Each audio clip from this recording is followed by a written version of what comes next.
Hello mga ka-Soundworks, ngayon ay magre-recoil tayo ng dalawang speakers. So, itong isang speaker na i-recoil natin ay nakadikit pa po itong kanyang spider sa kanyang cone. Tapos itong isa naman ay magkahiwalay na po itong kanyang cone at saka itong kanyang spider. So, mga ka-Soundworks, bakit may nagtanong sa atin, bakit daw kailangan na tanggalin itong cone at saka itong spider once nag-align tayo ng coil o once nagpalit tayo ng coil. So may mga kanya-kanyang diskarte kasi ito mga ka-Soundworks. Hindi po natin kinokorek yung diskarte po ng iba. Siyempre may kanya-kanya po tayong diskarte. So ito po ang pinapakita ko po sa inyo ngayon ay sarili ko pong pamamaraan sa pag-align po. Ito po ang sa tingin ko na mas matibay at mas maganda, kaya ito po ang sarili ko pong sinusunod itong aking proseso. Ganito kasi yun mga ka-Soundworks. Ito ang ating voice coil. So ngayon, ito, lagay natin siya dito pansamantala. Ayan. So ito mga ka-Soundworks, halimbawa ito, once na hindi natin binaklas itong ating cone, tapos nag-align po tayo ng coil, ang malagyan po natin ng epoxy, itong dito lang po na gilid, ito lang po na gilid ang malagyan natin ng epoxy. So itong sa ibaba, sa ibabang bahagi, ito dito hindi na po natin siya malagyan. Kaya po ako po binabaklas ko po lahat para malagyan po natin ng epoxy pati itong sa ibaba ng spider para mas matibay po ang kapit. So yun lang po, kanya-kanya po ang diskarte. So ngayon ipapakita ko po sa inyo kung paano po ako mag-align ng mga speakers. So dalawang klase po ito, dalawang pamamaraan po ang ipapakita ko sa inyo mga kasama. Ito mga ka-Soundworks ay dapat unahin natin itong kanyang coil. So siguraduhin nakaharap itong wire ng coil natin dito sa kanyang speaker terminal. So ayan. Estimate lang po natin mga ka-Soundworks, may mga dyan po sa mga sukat po nitong ating coil ay nasa 1 inches. So ngayon ibaon lang po natin, mga 3/4 lang po. Okay na po, 3/4. So ayan. Tapos lagay tayo ng spacer.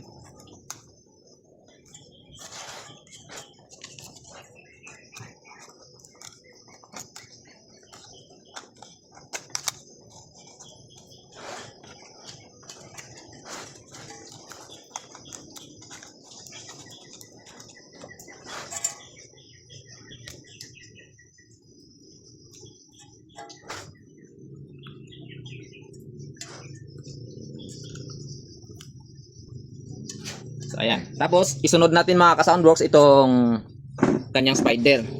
So naglagay na po pala tayo ng rugby mga ka-Soundworks para hindi na po tumagal itong ating video. So naglagay na po ako kanina ng rugby para mapatuyo pa po natin ito.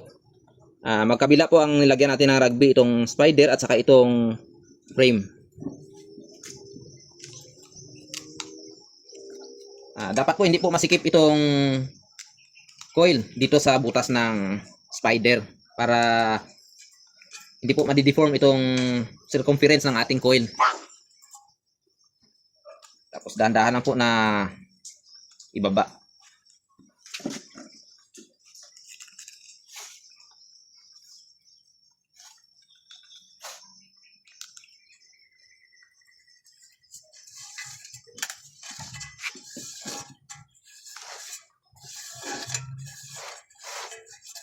So, ayan mga ka-Soundworks, ngayon, isunod natin ang paglagay ng epoxy dito sa paligid ng ating spider.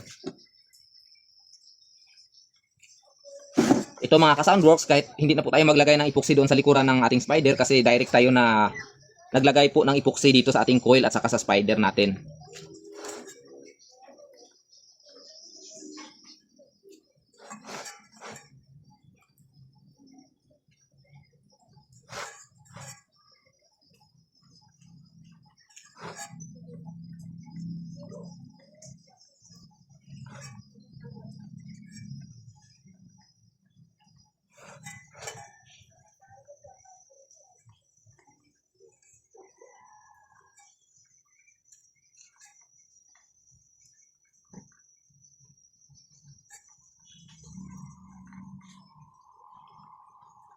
So ayan mga ka-Soundworks.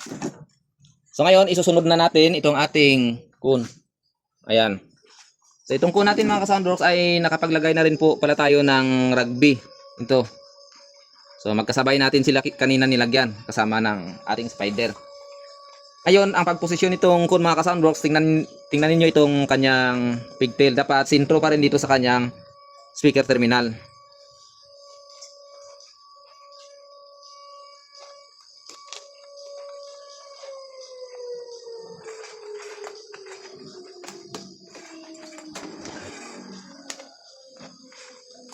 At syempre mga ka-Soundworks, dapat po ay maluwag po siya dito sa ating coil. Hindi po siya masikip dapat para malaya po na makapag-form itong ating coil.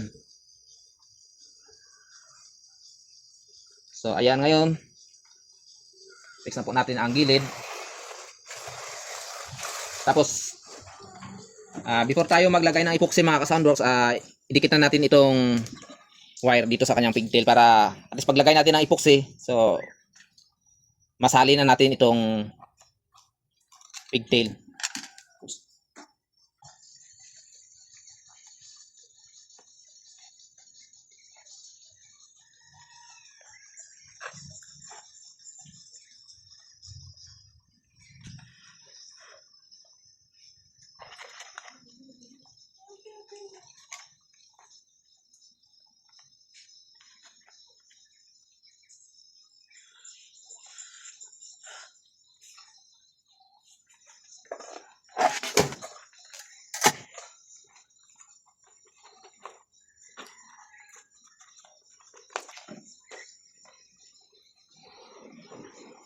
So ayan mga ka-Soundworks. Ngayon, maglagay na po tayo ng epoxy.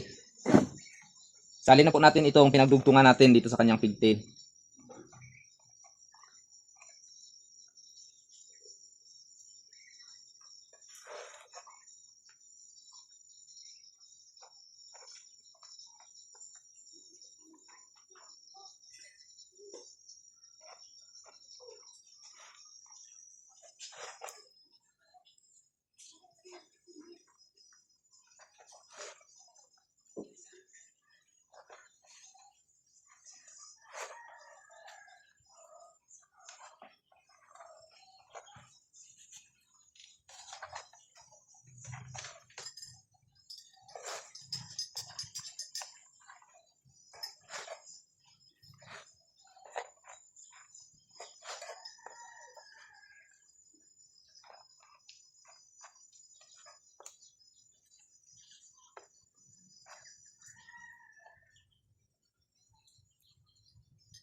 So ayan mga ka-Soundworks, so natapos na po ang isa nating speaker. So ngayon, hintayin lang po natin na matuyo po siya bago natin alisin itong kanyang spacer. So ngayon, proceed na po tayo dito sa isang speaker mga ka-Soundworks. Nakakabit pa po itong kanyang spider dito sa kanyang cone. So dahil hindi na po natin inalis itong kanyang spider, hindi na po muna tayo naglagay ng rugby dito sa paligid. So ngayon, ayan, nakalagay na po ang ating voice coil. Lagay po natin itong kanyang cone. So ibang proseso naman po ito doon sa kanina. So hindi po tayo naglagay ng rugby kasi mamaya po aalisin po natin ito para makapaglagay po tayo ng epoxy doon sa ibaba sa spider. So i-connect na po natin itong wire sa pigtail mga ka-Soundworks.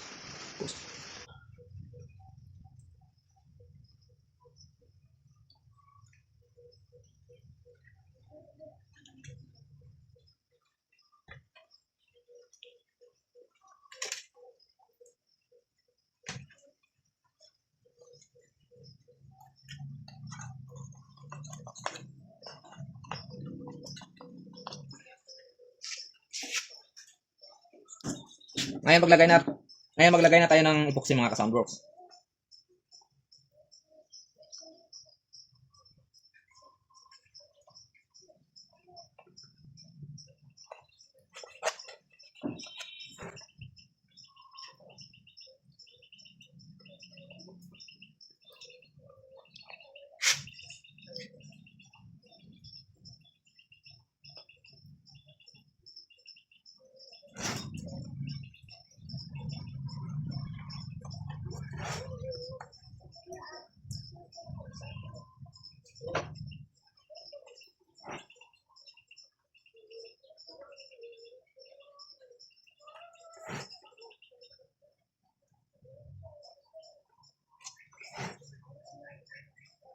So pag sa inyong speakers na po mga ka-Soundworks,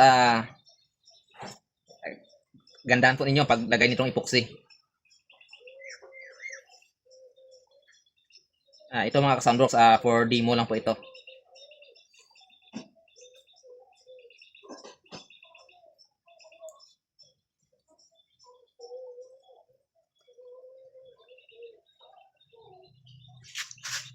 So, ayan mga ka-Soundworks. Hintayin lang po natin na matuyo konti. Tapos, alisin natin para malagyan natin ng epoxy ang spider doon sa ibaba. At saka, kasabay po nung paglagay natin ng epoxy sa baba, ang paglagay po natin ng rugby dito. Ngayon mga ka-Soundworks, dahil medyo tuyo na ang ating epoxy, alisin na po natin itong spacer na nilagay po natin.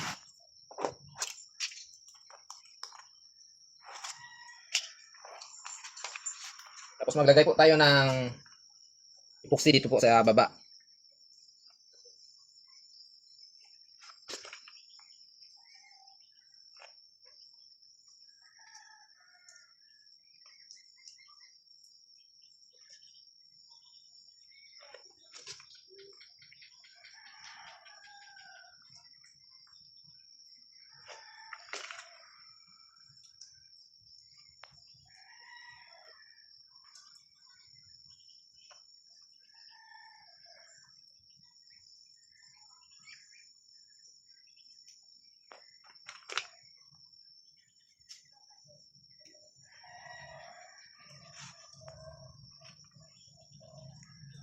Mas matibay po kasi ito mga ka-Soundworks pag nakapaglagay po tayo ng epoxy dito sa ibaba.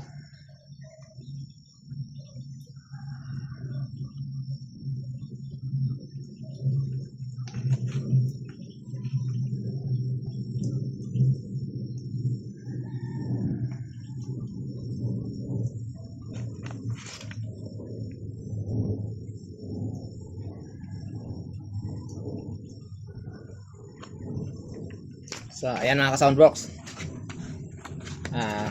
Ngayon, dahil nakapaglagay na tayo ng epoxy dito, maglagay na tayo ng rugby dito sa cone, spider at saka dito sa frame.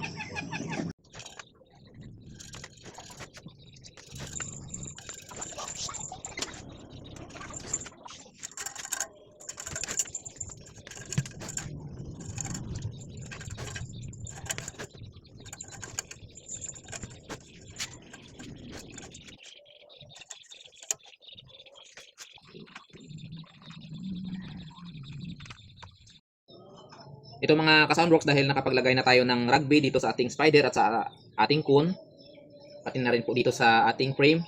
So ngayon hintayin lang po natin na magtuyo kunti bago natin idikit. Ito mga ka-Soundworks, dahil medyo tuyo ng ating rugby, so ngayon i-align na po natin siya. So naglagay tayo ng spacer mga ka-Soundworks. So wag mo nang idikit. So una po natin na ilagay itong spacer.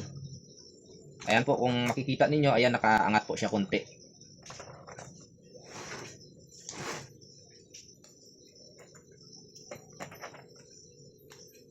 So ayan, ngayon dahil nalagay na natin ang tatlong spacer, ngayon mga ka-Soundworks ay dahan-dahan natin siyang ibaba. Hanggang magpantay po itong ating cone.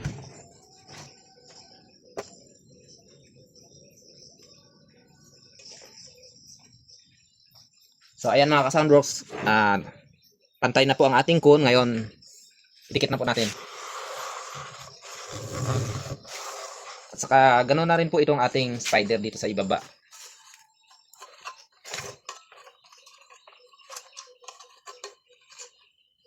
So siguraduhin lang po mga ka-Soundworks na itong ating pigtail ay nakasintro po dito sa ating speaker terminal.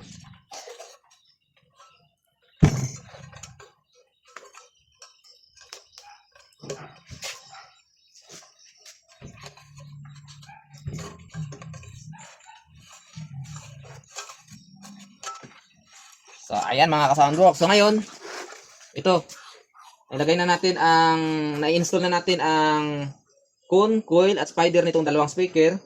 Ngayon, alisin na natin itong nilagay natin na mga spacer kasi tuyo na naman itong ating mga epoxy.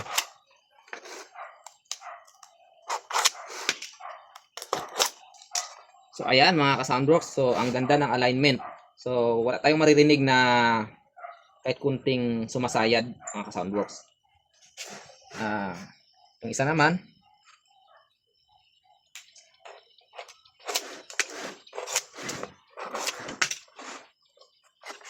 so ayan mga ka-Soundworks, so ganun din ang ganda ng alignment ng mga speakers natin. So ang sunod dito mga ka-Soundworks ay ang pag-install nitong kanyang rubber aging cap at saka ang pagkabit po dito sa speaker terminal nitong kanyang pigtail. So alam naman po ninyo siguro yan mga ka-Soundworks. So sige mga ka-Soundworks, maraming salamat sa mga nakatutok hanggang dito sa huling video natin. Paki-like naman po mga ka-Soundworks. Thank you.